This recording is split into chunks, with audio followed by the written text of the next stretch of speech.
Robert De Niro thought he could ambush Supreme Court Justice Amy Coney Barrett on live television. The 81-year-old Hollywood legend came to CNN primetime special with one goal: destroy the conservative justice who had ruined America with her Supreme Court decisions. What happened in the next 30 minutes left De Niro completely humiliated and may have ended his reputation as Hollywood's toughest political voice forever.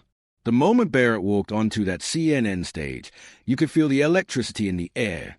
De Niro sat there with his signature scowl, ready to unleash years of anger about abortion rights, religious freedom, and everything he blamed on conservative justices. His hands were already clenched into fists, his jaw set in that familiar tough guy expression that had made him famous in movies like Goodfellas and Casino. But Barrett had something De Niro never expected: facts, legal precedent, and a calm demeanor that would turn his aggressive attack into his greatest public embarrassment. She carried herself with the quiet confidence of someone who had spent decades in courtrooms and lecture halls, completely unintimidated by Hollywood celebrity or media pressure. Before we dive into this incredible showdown, hit that like button if you want to see more political battles like this, and don't forget to subscribe so you never miss the latest drama from Washington and Hollywood. To understand why this confrontation was so explosive, you need to know who these two people really are and why this debate mattered to millions of Americans. Amy Coney Barrett. At 52, she is one of the youngest Supreme Court justices in history. A devout Catholic mother of 7 children, including 2 adopted from Haiti. She was a law professor at Notre Dame before President Trump appointed her to replace Ruth Bader Ginsburg in 2020. Conservatives see her as a brilliant legal mind defending the Constitution. Liberals view her as a threat to abortion rights and progressive values. Robert De Niro, the 81-year-old acting legend with 2 Academy Awards and decades of iconic roles from The Godfather to Goodfellas. But in recent years, he has become just as famous for his political attacks on Trump and conservatives. He has called Trump a real gangster and has used every public platform to blast Republican policies. De Niro represents old Hollywood's hatred of the conservative movement. The stakes couldn't have been higher. CNN had set up this Justice and Society special as a direct confrontation between judicial philosophy and celebrity activism. Barrett rarely does interviews, making this appearance huge news. De Niro had been promising for weeks that he would expose Barrett's extreme agenda to the American people. What made this even more dramatic was the timing. The Supreme Court had just finished a term where Barrett's votes had been crucial in several major decisions: abortion rights, religious freedom, gun rights. Barrett had been in the majority on cases that had liberals furious and conservatives celebrating. De Niro saw this as his chance to make Barrett defend those decisions in front of a national audience. The liberal media was expecting De Niro to dominate. After all, he'd spent years attacking Trump and had never backed down from a political fight. Barrett, they assumed, would be too polite and restrained to really fight back. They were about to learn how wrong they were. CNN's Anderson Cooper introduced a segment with barely contained excitement. You could tell the network was hoping for fireworks, and De Niro was ready to deliver them. Ladies and gentlemen, we have Supreme Court Justice Amy Coney Barrett joining us, along with acclaimed actor and activist Robert De Niro, for what promises to be a fascinating discussion about justice in America. De Niro didn't even wait for a proper introduction. The moment the cameras rolled, he launched his first attack like he was delivering lines from Taxi Driver. "I've been waiting for this opportunity," De Niro said, his voice carrying that familiar intensity from his movie roles. "Justice Barrett, you and your conservative colleagues have set this country back 50 years. You've taken away women's rights, you've favored corporations over people, and you've turned the Supreme Court into a political weapon for the Republican Party." He leaned forward in his chair, his face already starting to flush with anger. The studio lights caught the sweat beginning to form on his forehead as he warmed up to what he clearly thought would be his big moment. You sit there in your ivory tower, making decisions that affect millions of Americans, and you don't care about the real-world consequences. De Niro continued, his New York accent becoming more pronounced as his emotions escalated. You think because you've got a black robe and a fancy title, you can impose your right-wing agenda on everyone else. The CNN audience murmured. This wasn't a question, it was an accusation. Barrett sat there calmly, her hands folded, letting De Niro continue his rant.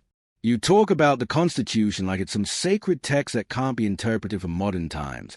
De Niro pressed on, his voice getting louder. But what you're really doing is using your religious beliefs to control other people's lives. You're not a justice. You're a political activist in a black robe. The liberal side of the audience started clapping. De Niro was hitting all the talking points they wanted to hear. He wasn't done. And don't get me started on how you got that seat. De Niro continued, pointing directly at Barrett. Trump rushed you through the confirmation process right before an election. You took Ruth Bader Ginsburg's seat and immediately started undoing everything she fought for. How do you sleep at night knowing you've hurt millions of women? Cooper tried to jump in. Mr. De Niro, let's give Justice Barrett a chance to respond. But De Niro cut him off. No, I want an answer first. How do you justify taking away constitutional rights that Americans had for 50 years? How do you justify forcing your religious views on everyone else? The tension in the studio was incredible. De Niro was red-faced, gesturing wildly, playing to the cameras like he was delivering a movie monologue. Barrett just sat there, completely composed, with a slight smile on her face. That smile should have been De Niro's first warning that he was walking into a trap. Are you finished, Mr. De Niro? Barrett asked quietly, her voice steady and professional. I'll be finished when you give me a real answer instead of hiding behind legal jargon, De Niro shot back. Barrett nodded slowly, her expression remaining completely professional despite the personal nature of De Niro's attacks. You could see in her eyes that she was processing everything he'd said, categorizing each accusation, and preparing her response with the methodical precision of someone who'd spent years in courtrooms and academic debates. Very well. I'll be happy to respond to your questions, she said, pausing slightly before the word questioned in a way that made it clear she didn't consider De Niro's rant to be actual questions at all. But first, I think the American people deserve to know who's really lecturing them about constitutional law tonight. She adjusted her posture slightly, sitting up straighter in her chair. It was a subtle change, but everyone in the studio could feel the shift in energy. Barrett wasn't just going to defend herself. She was going to go on offense. I've noticed something interesting about your approach tonight, Mr. De Niro, she continued, her voice taking on the tone of a professor addressing a particularly unprepared student. You've made a series of very serious accusations about my judicial philosophy and my character. But I'm curious, what exactly gives you the authority to make these judgments? That's when you could see the shift. Barrett's tone remained calm, but there was steel underneath. De Niro had just made the mistake of challenging a Supreme Court justice to a battle of wits and constitutional knowledge. Mr. De Niro, you spent the last several minutes accusing me of being a political activist. Barrett continued. But let's talk about your own record of political activism, shall we? De Niro's confident smirk started to fade. He clearly hadn't expected Barrett to go on offense. You've publicly called for the assassination of a sitting president, Barrett said, her voice still calm but now carrying the authority of a federal judge. You've used award ceremonies to launch political attacks. You've compared Republican voters to Nazis. And now you're lecturing me about political activism. The audience was dead silent. Cooper looked like he wanted to interrupt, but Barrett wasn't done. But more importantly, Mr. De Niro, you're fundamentally misunderstanding what the Supreme Court does, Barrett continued. We don't create rights. We interpret the Constitution and determine whether laws comply with it. When you accuse me of taking away rights, you're really saying that previous courts created rights that weren't actually in the Constitution. De Niro tried to interrupt, but those rights were established law. Established by judicial activism. Barrett cut him off smoothly. The exact thing you claim to oppose when it comes from conservative justices. You can't have it both ways, Mr. De Niro. Either court should follow the Constitution as written, or they should create new rights based on political preferences. Which is it? The liberal audience members were starting to shift uncomfortably. This wasn't going the way they expected. De Niro looked flustered for the first time. Look, lady, I don't need a law degree to know right from wrong. Lady, Barrett interrupted, raising an eyebrow. Mr. De Niro, I'm Justice Barrett. And actually, understanding constitutional law does require quite a bit of legal education. Which brings me to an interesting point.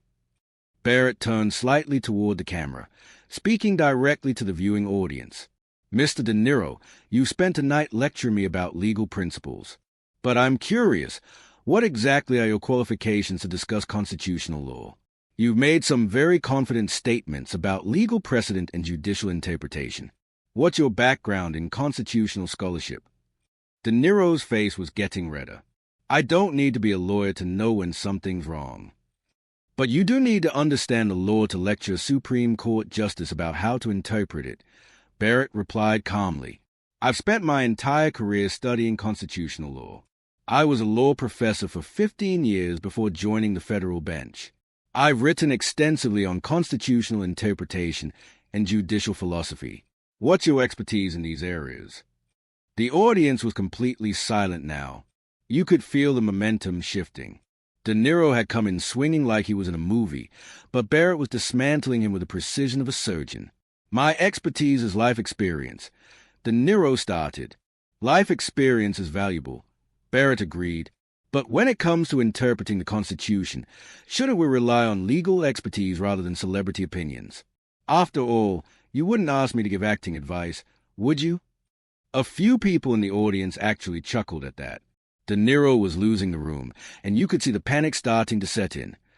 What happened next was a moment that would be replayed millions of times across social media and turn this debate from a routine political discussion into an absolute destruction. De Niro, clearly frustrated and realizing he was losing the intellectual battle, decided to go for what he thought would be his knockout punch. You know what, Justice Barrett?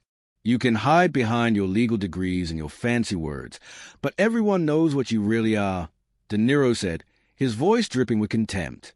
You're a religious extremist who's using the Supreme Court to force your Catholic beliefs on everyone else. You're no different from the Taliban, using religion to control women. The audience gasped.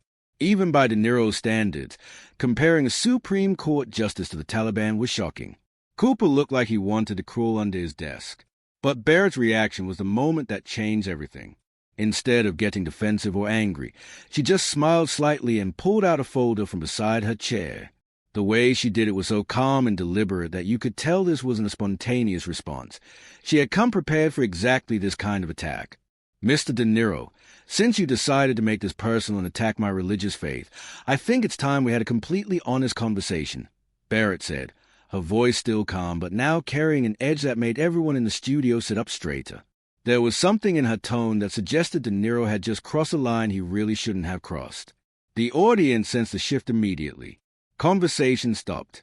Phone cameras that had been casually recording suddenly focused more intently on the stage.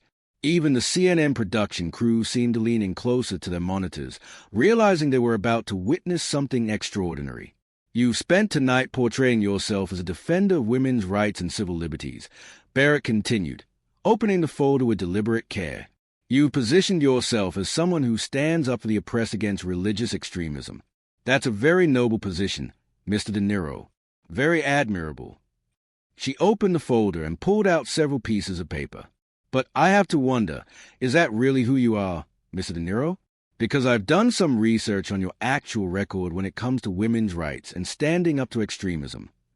De Niro's confident expression was starting to crack. What are you talking about? Well, let's start with your business dealings, Barrett said, consulting the papers. Your restaurant empire, Nobu, where have you chosen to open locations recently? De Niro looked confused. I don't see what that has to do with. Doha, Qatar, Barrett said calmly. Dubai, in the United Arab Emirates. Both countries where women have significantly fewer rights than they do in America, even after the Supreme Court decisions you're complaining about.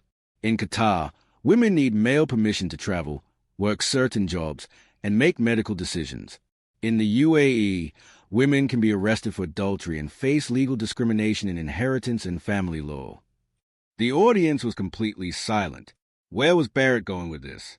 But you were happy to take their money and build your businesses there, Barrett continued. So when you lecture me about women's rights, I have to ask, why are you comfortable profiting from countries that actually do oppress women, while attacking America for allowing states to make their own laws about abortion? De Niro was starting to stammer. That's business. I don't control those countries' laws. But you chose to do business there, Barrett pressed. You chose to profit from regimes that actually do what you're falsely accusing me of doing, using religious law to control women. Isn't that a bit hypocritical? Cooper tried to jump in. Justice Barrett, I think we should. But Barrett wasn't finished. She pulled out another document. And then there's your film career, Mr. De Niro. You've made some interesting choices about which project to support and which countries to work with. She looked directly at De Niro, who was now visibly sweating. You've done promotional work and business deals with Chinese companies, haven't you? China, a country that actually does force women to have abortions, that puts religious minorities in concentration camps, that has no free speech or religious freedom at all. But somehow I'm the extremist for following the Constitution. The liberal audience members were starting to look uncomfortable. This wasn't the narrative they expected to hear. And let's talk about your famous tough guy image, Barrett continued, really hitting her stride now. You've built a career playing gangsters and violent criminals. You've glorified violence, organized crime, and toxic masculinity in dozens of films. But now you're lecturing me about morality and protecting society. De Niro's face was bright red now. Those are just movies. Just movies that influence culture and normalize violence. Barrett shot back. Movies that you've proudly promoted and profited from. But somehow I'm the one who's damaging society by following constitutional principles.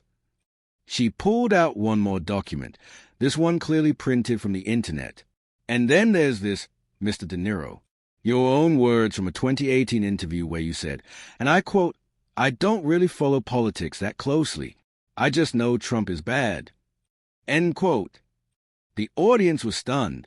Barrett looked directly into the camera. Ladies and gentlemen, this is the man who's been lecturing me about constitutional law and judicial philosophy for the past 20 minutes. A man who, by his own admission, doesn't follow politics closely, but feels qualified to explain to a Supreme Court justice how to interpret the Constitution. De Niro tried desperately to recover. That was taken out of context. Was it? Barrett asked, holding up the paper, because a full interview makes it even worse. You admitted you get most of your political opinions from watching cable news and reading headlines. You said you don't have time to study the actual issues in depth. But somehow you're qualified to debate constitutional law with someone who's dedicated their entire career to studying it. The devastating precision of Barrett's attack was surgical. She had systematically destroyed every aspect of De Niro's credibility while maintaining her composure and dignity. Mr. De Niro, you came here tonight to attack my qualifications and my character, Barrett said, her voice steady but firm. You called me a religious extremist, compared me to the Taliban, and accused me of destroying America. But when we actually examine the facts, who's really the extremist here? She counted off on her fingers. You profit from countries that actually oppress women while lecturing America about women's rights. You glorify violence in your career while preaching about morality. You admit you don't study politics closely while claiming expertise in constitutional law. And you think your celebrity status gives you the authority to lecture federal judges about how to do their jobs. Barrett leaned forward slightly, speaking directly to De Niro. Mr. De Niro, I've spent my entire adult life studying the law, teaching constitutional principles, and working to ensure that our judicial system serves justice fairly and impartially. I've raised 7 children while building a career based on scholarship and merit. I've been confirmed by the United States Senate after extensive hearings and background checks. Her voice carried the full authority of her position now. You, on the other hand, are an actor who plays pretend for a living and thinks that gives you the expertise to lecture actual public servants about how to do their jobs. The American people deserve better than celebrity activism masquerading as constitutional scholarship. The final blow was delivered with devastating calm that made it even more brutal to witness. So to answer your original question about how I sleep at night, I sleep very well, Mr. De Niro. I sleep well knowing that I've dedicated my life to serving justice and upholding the Constitution, not playing pretend versions of justice in Hollywood movies. I sleep well knowing that my decisions are based on careful legal analysis, not the emotional reactions of celebrities who profit from the very oppression they claim to oppose. She paused, letting that sink in before delivering the knockout punch. The question is, how do you sleep at night knowing you spend your career profiting from the very extremism you claim to oppose while attacking people who are actually working to protect American freedoms? How do you sleep at night knowing you just embarrass yourself in front of the entire nation because you thought playing tough guys in movies qualified you to debate constitutional law? The studio was dead silent. De Niro sat there, mouth slightly open, completely speechless for the first time in the entire debate. Even Anderson Cooper looked stunned by the complete dismantling they had just witnessed. Barrett sat back in her chair, composed and dignified, having just delivered one of the most thorough and devastating takedowns in television history. The immediate aftermath in the CNN studio was unlike anything anyone had ever seen. De Niro sat there for a full 10 seconds in complete silence, his mouth opening and closing like a fish out of water. The audience didn't know whether to clap, gasp, or stay silent. Even Anderson Cooper, a seasoned journalist who'd moderated presidential debates, looked completely stunned by what had just happened. Finally, De Niro tried to salvage something from the wreckage. You think you're so smart with your law degree," he stammered, his voice lacking any of the confidence he'd shown earlier. "But you're still wrong about abortion. You're still taking away women's rights."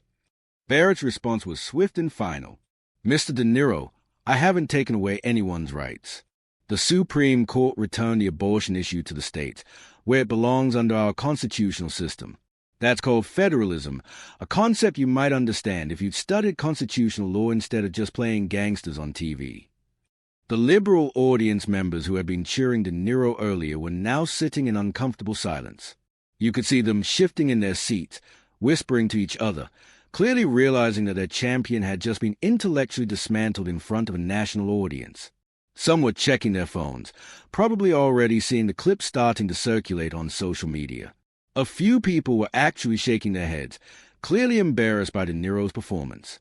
The camera caught one woman in the front row covering her face with her hands, as if she couldn't bear to watch any more of the massacre that was unfolding on stage. Conservative audience members, meanwhile, were starting to sit up straighter, some barely suppressing smiles as they watched Barrett systematically destroy one of Hollywood's most prominent liberal voices. You could see them exchanging glances, the kind of looks that said, "Are you seeing this? Is this really happening?" Cooper tried to wrap up the segment. "Well, this has certainly been an enlightening discussion. Justice Barrett, Mr. De Niro, thank you both for—" But De Niro couldn't let it go. His Hollywood ego wouldn't allow him to admit defeat. "This isn't over," he said, pointing at Barrett. "The American people see through your act. You're still a religious extremist hiding behind legal language." Barrett's final response was delivered with the patience of a teacher correcting a particularly stubborn student. "Mr. De Niro, the American people elected the president who nominated me, and the Senate confirmed me after thorough hearings. That's how our constitutional system works. Your opinion, while you're certainly entitled to it, doesn't override the constitutional process. Perhaps if you spent less time playing tough guys in movies and more time studying how our government actually works, you'd understand that." With that, Barrett stood up, shook Cooper's hand professionally, and walked off the set with her dignity completely intact. De Niro sat there looking like he'd just been hit by a truck. But the real explosion happened online. Within minutes of the show ending, social media absolutely erupted. The moment Barrett pulled out that folder and started systematically destroying De Niro's credibility became an instant viral sensation. On Twitter, #BarrettDestroys De Niro started trending immediately. Conservative accounts went absolutely wild with clips and commentary. "Holy shit, Amy Coney Barrett just ended Robert De Niro's entire career in 30 minutes. This is the most savage takedown I've ever seen on live TV." De Niro came for a Supreme Court justice and got absolutely obliterated. Barrett didn't just win this debate. She performed a public execution. "I've never seen someone get destroyed this thoroughly on live television." Barrett turned De Niro into a stuttering mess with pure facts and logic. The clips spread like wildfire. The moment where Barrett revealed De Niro's business dealings with oppressive regimes got over 2 million views in the first hour. The part where she quoted his own admission about not following politics closely was shared by every major conservative influencer. Even some liberal commentators had to admit De Niro had been completely outclassed. Look, I disagree with Barrett's judicial philosophy, but she absolutely destroyed De Niro tonight. He came unprepared to a battle of wits and got embarrassed. De Niro made liberals look bad tonight. You can't just rely on celebrity status and emotion when debating constitutional law with an actual Supreme Court justice. The meme started immediately. Photos of De Niro's shocked expression were paired with captions like "when you realize you brought a movie script to a constitutional law fight," and "that moment when you find out Supreme Court justices actually know more about law than actors." Fox News ran the story as their lead for 3 straight days. Supreme Court Justice Amy Coney Barrett delivers epic takedown of Robert De Niro dominated their programming. Conservative talk radio couldn't get enough of it. Tucker Carlson opened his show the next night with the story, "Last night, we witnessed something remarkable on CNN of all places." A Supreme Court justice reminded a Hollywood actor that playing tough guys in movies doesn't make you qualified to lecture actual public servants about constitutional law. But the most telling reaction came from other Hollywood celebrities, most of whom stayed completely silent. De Niro's usual allies in the entertainment industry didn't rush to defend him. Even liberal politicians who normally supported his anti-Trump activism kept quiet. The reason was obvious. Barrett's takedown had been so thorough, so factual, and so devastating that there was no way to defend De Niro without looking foolish themselves. De Niro himself tried damage control on social media, posting a long statement on Instagram. "My comments about Justice Barrett were taken out of context. I stand by my belief that the Supreme Court has become too political. I respect the institution even if I disagree with recent decisions." But the damage was done. The replies to his post were brutal. "You got schooled by someone who actually knows what they're talking about. Maybe stick to acting. Bob, constitutional law isn't your strong suit. You called her a Taliban extremist, and now you're saying it was taken out of context. We all watched it live." The aftermath revealed something bigger than just one embarrassing debate performance.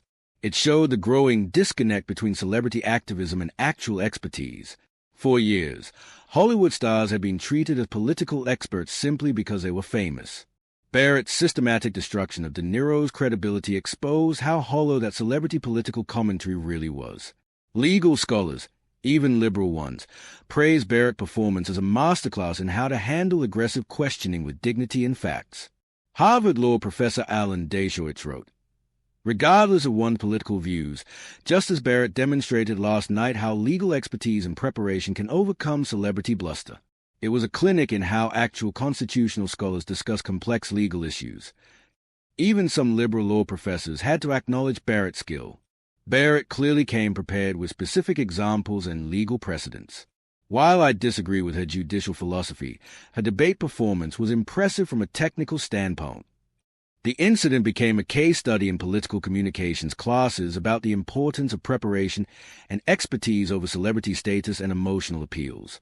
For Barrett, the debate cemented her reputation as one of the most effective communicators on the Supreme Court. Conservative groups immediately started calling for her to do more public appearances. Her calm, dignified dismantling of De Niro's attack showed conservatives that their judicial appointments could hold their own in hostile media environments. The broader implication for American politics was significant. The debate highlighted the growing backlash against celebrity political activism.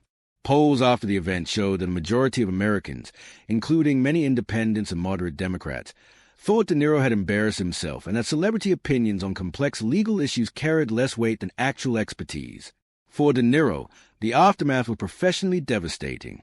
His publicist reportedly fielded dozens of calls from journalists asking for follow-up comments. His upcoming film premieres were overshadowed by questions about the debate.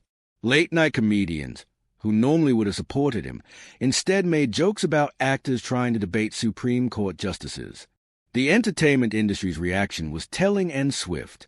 While publicly many celebrities stayed neutral, privately several prominent figures reportedly criticized De Niro for making liberal activism look unprofessional and unprepared. Industry insiders leaked stories about how other A-list actors were distancing themselves from De Niro's political commentary, worried that his embarrassing performance would reflect poorly on all celebrity activism.